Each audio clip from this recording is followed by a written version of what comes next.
Ayan, magandang hapon mga ka-everyone. Ready na ang ating kaldero.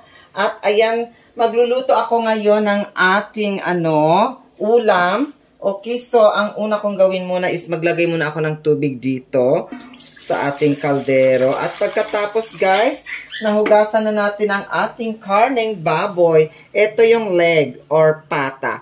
Okay, so mamaya ko na sasabihin guys kung ano ang iluluto ko. So, ilalagay muna natin yan dyan. Ilalaga muna natin. Pakuluan natin para lumambot ang karneng pata. Okay, so ayan. So, buksan na natin ang ating gas. Okay, so after that is, syempre, tatakpan natin yan siya ng ating mahiwagang, cover. Okay, so ayan, wait lang tayo guys ha. Let's go! Hello mga ka-everyone! Ayan, tayo ay magluluto ngayon ng ating ulam. Okay, so kanina guys is, naipakita ko na sa inyo na nilalaga ko muna yung ating karneng baboy. At ito naman ang ating mga ingredients ngayon. Meron tayong onion, yung tomato, meron din tayong talong, yung lemongrass, syempre yung magic sarap, yung puso or banana blossom. Meron din tayong string beans at saka meron din tayong green onion and yung talbos ng kamote. Ayan.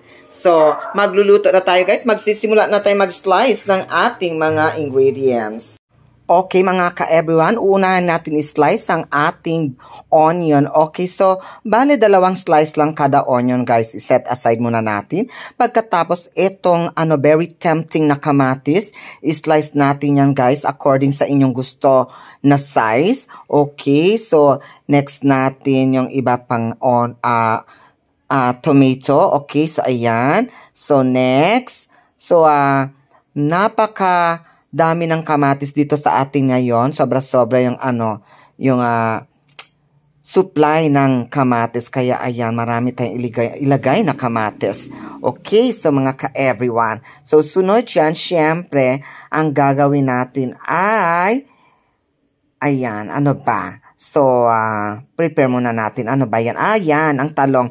Tanggalin lang muna natin ang ulo ng talong kasi guys, mamaya natin siya i-slice kasi nangingitim siya. Okay, so, ayan. So, next to that, syempre, ang gagawin natin, i-slice ang ating, ano bang tawag dito? Wait. Ano ba ito? Okay, shout out muna sa ating mga, mga followers. Okay, ito nga pala ang ating, yung green onion. Okay, so, sibuyas. Okay, kung baga. Okay, so next. Tapos na. So, isusunod na natin ang ating iba pang i-slice dyan. Pero ilagay muna natin yan sa ating plato. Okay, so ang susunod natin is ang ating sitaw. Okay, so ayan. So, para mas madali guys is ganito. Igrupo nyo siya. Tapos tanggalin nyo yung ulo ng sitaw. Okay, so sunod dyan is i-slice nyo na rin ng medyo mahaba-haba. Okay, kasi yung luto natin is sinigang. Okay, so ayan, sasabihin ko na sa inyo. Sinigang siya, kaya malalaki ang hiwa. Okay, so pag gisa guys is maliliit. Pag sabaw or sigang, ganyan, mahahaba siya. Okay, so mahilig din ako sa anong tawag nito, sitaw. Kaya ayan, so hindi mawawala ang sitaw sa ating sinigang na ulam ngayon. Okay, so ayan, so tanggalin lang natin yung mga buntot ng ating mga in-slice na sitaw. Okay, so after that is ilagay na natin sa ating plano. Okay, so ayan, so tapos na. So, ang next gagawin natin, syempre, ay ang, eto. Ano ba to? Ayan. So, ang ating talbos na kamote. So, tanggalin lang natin yung, yung matitigas na part ng ating kamote, dahong kamote. Okay? So, ayan. So, ready na tayo magluto, mga ka-everyone. Kaya, let's go na. Ilagay na natin yan sa ating plato para fix na. Okay, so ito nga pala ang ilalagay din natin mamaya, yung banana blossoms. Pero mamaya na natin siya ilalagay. Okay, so ayan mga ka-everyone. So na-slice na natin ang lahat ng ating mga ingredients. Okay, so magsisimula na tayo sa na-slice natin itong tomato, tapos itong onion, syempre yung sitaw, tapos yung green onion, tapos meron tayong prepare na lemongrass, yung magic syrup, tapos yung asin, tapos yung talong, and then banana blossom, at yung dahon ng kamote. Okay, so ayan guys, meron din tayong dato puti na yan ang magbibigay asim sa ating ulam mamaya. Kaya mga ka-everyone, let's enjoy, samahan niyo ako sa pagluluto ng ating masarap na sinigang na karneng baboy. Okay, or pata. Ayan mga ka-everyone, so nilalaga pa natin, pinapalambot pa natin ang ating karneng baboy. Kaya wait lang kayo mga ka-everyone ha. Okay, so after that is syempre, ipapakita ko na sa inyo ang ating procedure kung paano lutuin ang ating sinigang na patang baboy. Okay. Okay, so ayan mga ka-everyone. So, parang guys, malambot na yung niluluto natin na nilalaga natin na karneng baboy, yung pata. So, ngayon, ang gagawin natin is we have to cut this into 4, depende sa size na gusto nyo, 4 slices ba, 5, 6, 8, pero sa akin, parang gusto ko 4 lang. Okay, so ayan, so, okay na yan, tabi na natin, kasi magluluto na tayo ng ating, napakasarap na ulam. Okay, so itong talong na ito, mamaya na yan. Okay. So, let's go na. Balik na tayo. Okay, so mga ka-everyone, I think, and I guess, malambot na yung karne natin. Kaya, ang una natin gawin is, ito, ilalagay na natin ang ating puso, yung banana blossom. Okay, so, ayan. So, ikalat lang natin yan siya, guys. So, tip ko lang sa inyo, guys, ha. Pag maglalagay kayo ng puso, itong dapat yung sobrang talaga mainit na yung tubig ninyo guys, okay? So, para hindi siya iitim. Okay, so ganyan lang. So, para bongga yung kulay niya pag maluto na, okay? So, antayin natin siya guys na maluto na tapos isabay natin yung iba pang mga gulay. Okay, so ayan guys. So, baliktarin natin para magiging yan siya. Puputi yung natin, yung niluluto natin na banana blossom. Okay, so after that guys is, pwede na nating ilagay ang ating, yung, frijoles o yung, tawag dito, yung string beans. Okay, so ayan. Yes. So ayan. After that guys is, i-ready na ang ating mga ingredients. Ito yung lemongrass.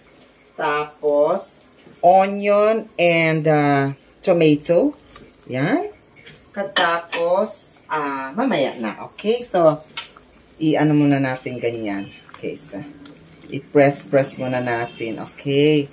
So, yung iba guys, pag nagsisinigang, hindi nila nilalagyan ng kamatis. Ako, ngayon lang din ako naglagay ng kamatis pag nagluluto ng sinigang. Okay, so ayan, maglalagay na tayo ng ating talong. Okay, slice muna natin siya guys. Bakit ngayon ko lang ito ni-slice guys? Kasi, madali kasi siyang umitim. Okay, so tingnan mo na guys kung meron bang sira yung talong. Or kung wala, okay, diretso na ganyan. So next, ito namang isa.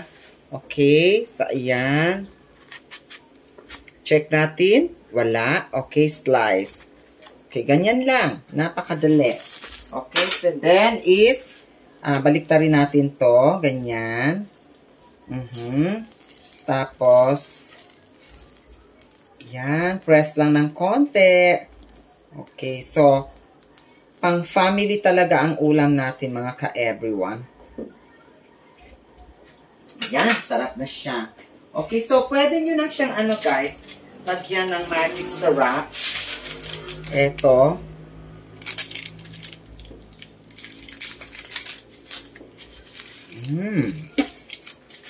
Tapos, pwede nyo na rin ilagay ang ating green onion. Okay? So, wait lang tayo guys na maluto na ang ating ulam. Okay, so this time is, since malapit na maluto ang ating mga gulay, maglalagay na tayo ng ating dato puti vinegar. Okay, so ayan, i-distribute nyo lang yan siya, yan.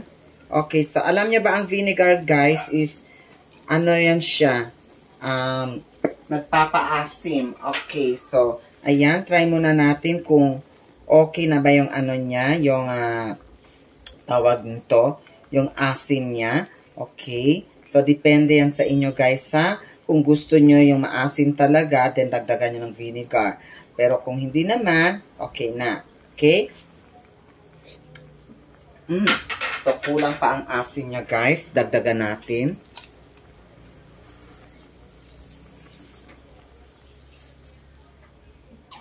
Okay, so ayan.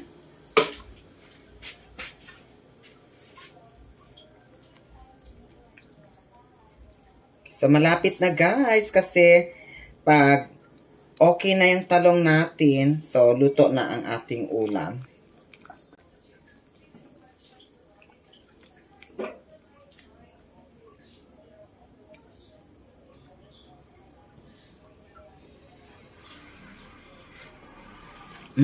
Sarap. So, ayan. Okay, so ayan guys, haluin na natin. Okay, so, dahan-dahan lang. Okay, so para papaloob yung ibang gulay dyan. Okay, so ayan. So, tingnan nyo naman guys, namumuo pa yung sibuyas. Pero, ayan, yung katas niya is andyan na yan sa loob. Okay, so ayan. So, konting-konti na lang guys. Maluluto na yan. So, ayan, ang last na ilalagay natin ang ating gulay. Okay? Yung talbos ng kamote. Okay, so tingnan nyo guys. Mamaya, mag-iiba yan ang kulay ng ating sabaw. Magiging puti yan. O, diba? O, ayan. So, epekto yan guys ng yung ng puso. O, yung banana blossom. Okay? So, ayan. So, luto na ang ating gulay. So, i-off na natin ang ating gas. Okay. So, perfect na. Ayan, mga ka-everyone, luto na at bubuksan na natin ang ating napakasarap na sinigang na patang baboy with matching puso ng saging in 5, 4, 3, 2, 1. Oh, diba? Napakasarap nito, guys. Kaya, ayan. So, bago tayo kakain, magbibigay muna tayo ng ating ulam. Mag-share muna tayo sa ating mga kapitbahay. Okay? So, ayan. Let's go na.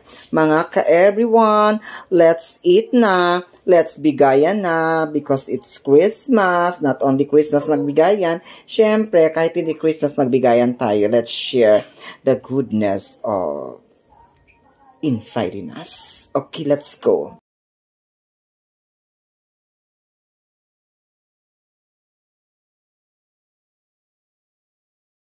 Hello, ayan mga ka-everyone, sa luto na ang ating ulam, ang sinigang na patang baboy with matching mga gulay. Okay, so, na-observe nyo ba guys na yung sabaw natin is kulay gatas? Dahil yan guys sa yung banana blossom. Tapos, pag magluto kasi ng ganitong ulam, pag naglagay ka ng banana blossom, tapos nilagyan mo siya ng yung mga tulad ng, ano ba yan?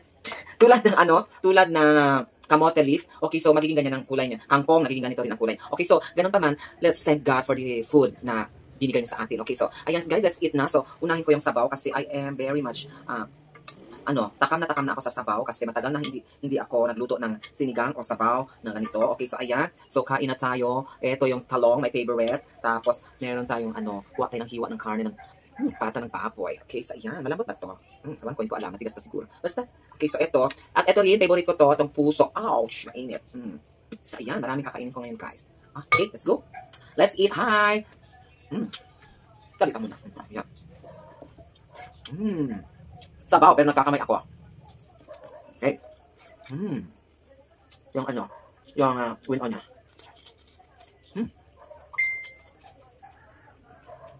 Manamis. Nahilig din kasi po ako sa gulay. Tapos talong. Init.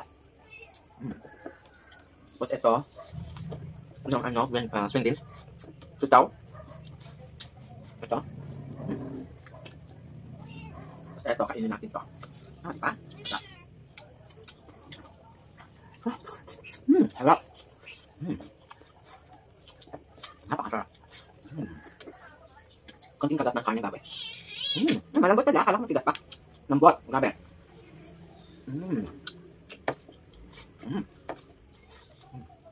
Ito. Harap.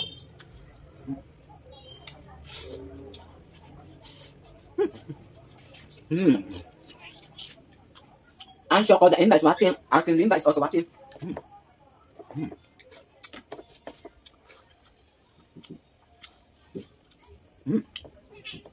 Harap.